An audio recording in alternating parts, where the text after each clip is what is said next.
Goeiedag, ik ben Pieter de Wening. Ik hoop dat je mijn mooie Pieter de Wening Classic fietsen kennen. Je zou hem zien kennen, zitten we hier op een prachtige omgeving hier in de Friese Wouden. En ja, het is natuurlijk een geweldige omgeving om hier te fietsen. En ja, ik wens je hem alle keer volle succes hier daar.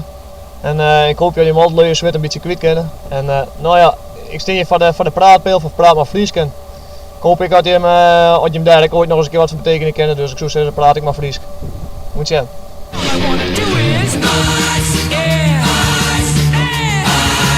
Hey Pieter, ik ga helemaal geen doel hoe dat het fietsen. Ik bedoel, ik zit zo nog wel wat op televisie, maar ik ga wel je toch gaan strijden waarom hast je een etappe pakt.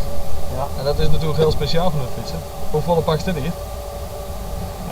Dat is moeilijk om te zeggen. Als ik er één pakken zou, dan zou ik echt al een gat in de lucht springen. Ik weet hoe moeilijk het is. En de koers is natuurlijk is altijd nog aanwezig, maar dat is heel iets. En in eerste instantie deden we toch van onze kopman. En nou ja, daar hoop ik natuurlijk het beste van. En daarna probeer je om je eigen koers niet te geven.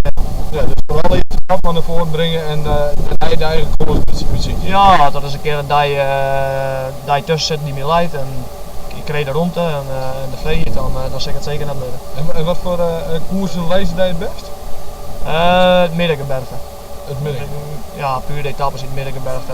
Ja, ongevallen etappes.